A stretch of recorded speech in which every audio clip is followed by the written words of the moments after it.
طيب انا دلوقتي بقى واحد خلاص بعد ما اتعلمت خلاص ازاي هقدر اعمل الشوب دروينج بتاعي باستخدام الريفت مع السوفيستيك. فلقيت دلوقتي عندي ريفت 24، فعايز ابدأ دلوقتي اشوف هو انا هل فعلا اقدر استغني عن السوفيستيك واستخدم بس ريفت 24 في الشغل بتاعي ولا لا. فده موضوع الفيديو بتاع النهاردة، وخلونا نشوف مع بعض ازاي هنقدر ان احنا نستغني عن السوفيستيك خالص، وهبدأ ان انا استخدم ريفت 24 بس.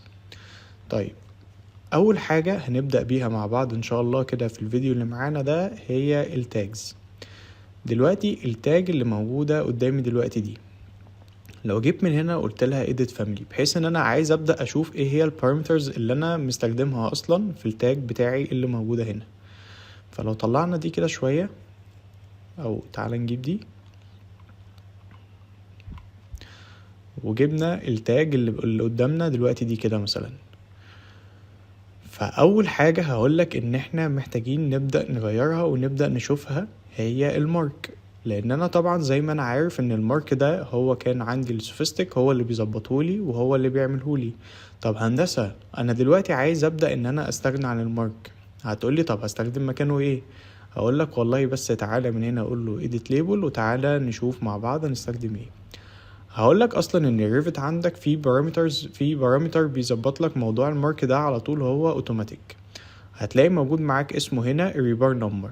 فده الريبار نمبر ده ممكن ان انا هبدأ استخدمه واستغنى خالص عن المارك، لان المارك طبعا زي ما احنا قلنا وزي ما احنا عارفين ان السوفيستيك هو اللي بيظبطه لنا.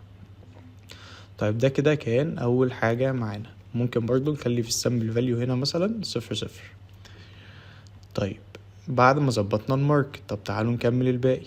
هقولك لو دخلنا هنا برضو على الليبل اللي موجود قدامي ده وقلت له من هنا edit label، هتلاقي ان انت معاك parameters اللي هي بتاعت السوفيستيك اللي موجودة عندي دلوقتي دي. طب انا عايز برضو ابدأ ان انا استبدلها. فهقولك دلوقتي السوفيستيك بار لينس ده اقدر ان انا استبدله عندي من الريفت بالبارامتر بتاع البار لينس، فهبدأ ان انا احطه معايا وحتى ممكن اطلعه معايا لفوق، وهبدأ اشيل السوفيستيك بار لينس خالص. وممكن كمان اشيل الحتة الجزئية بتاعة الفاريبل دي من عندي من هنا خالص، واسيب الباقي البارامترز بتاعي زي ما هي عادي جدا، مفيش عندي اي مشكلة. وزي ما عملت هنا برضو هبدأ ان انا هعمل في باقي الليبلز اللي موجودة قدامي. هقول له برضو من هنا edit label، هتلاقي السوفيستيك بار لينس هشيله واحط مكانه البار لينس واطلعه معايا لفوق كده شوية. ممكن كمان اخلي مثلا في السامبل فاليو بتاعي 2000. نفس الكلام اللي انا عملته هنا ده هبدأ اعمله برضو معايا في كل حاجة. هتأكد والله ان انا ما عادش معايا حاجة خالص ليها علاقة عندي بالسوفيستيك. ادوس تاب ونجيب ده كده، اقول له edit label، هشيل من هنا برضو السوفيستيك بار لينس والبارامترز اللي موجودة عندي دي، وهبدأ ان انا هضيف البار لينس بتاعي وهقول له اوكي. ونبدأ ان احنا ننزل دول معانا زي ما احنا شايفين كده. هاجي بقى من هنا بس هقول له load into project واقول له اعمل لي overwrite. هتلاقي ان هو على طول اوتوماتيك ظبط لك التاج بتاعك بالبارامترز الجديده بتاعه الريفت. فكده خلاص انا اول حاجه عملتها ان انا عندي استغنيت عن البارامترز بتاعه السوفيستيك.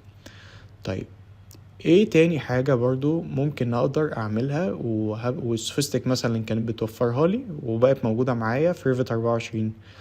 هقول لك هي حاجه من اقوى الحاجات اصلا اللي جت عندي في ريفت 24، وهي تفريد الحديد. انا دلوقتي بدل ما اخش على السوفيستيك وابدا اقول له والله تعالى واعمل لي شيب ديتيل، لا، كل اللي انا هعمله دلوقتي في الريفت ان انا بس مجرد ما هدوس على السيخ من هنا هتلاقي عندك في السيمبل موجود معاك بندنج ديتيل. مجرد ما هدوس عليها بص هتلاقي ان هو فرد لك السيخ بتاعك اوتوماتيك. وكمان الريفت بقى فيه فيتشر او فيه ميزه حلوه جدا يعني بتسهل علينا وبتوفر معانا الوقت، ان هي هتلاقي ان هو بيقولك كمان عندك ممكن اقدر اعمل تاج للريبار. لو انا شلتها هلاقي ان التفريدة بتاعي نازلة عادي جدا زي ما هي. لو انا حطيتها هتلاقي ان انت معاك التفريدة بتاعك نازلة ونازل معاها كمان التاج. وفي كمان ميزة موجودة معايا في الريفت اقدر ان انا استخدمها، ان انا اقول له align to bar. لو انا قلت له align بص هتلاقي ان هو طالع معايا في الاتجاه العمودي بس، سواء كان يمين او طالع معايا لفوق. لو شلتها هتلاقي ان انت معاك فلكسبيليتي في تحريك السيخ. فهتقول له بس من هنا كليك، بعد كده تقدر تقول له سكيب، فهو كده خلاص فرد لك الحديد بتاعك، وحط لك كمان التاج الجديد بتاعك اللي موجود معانا.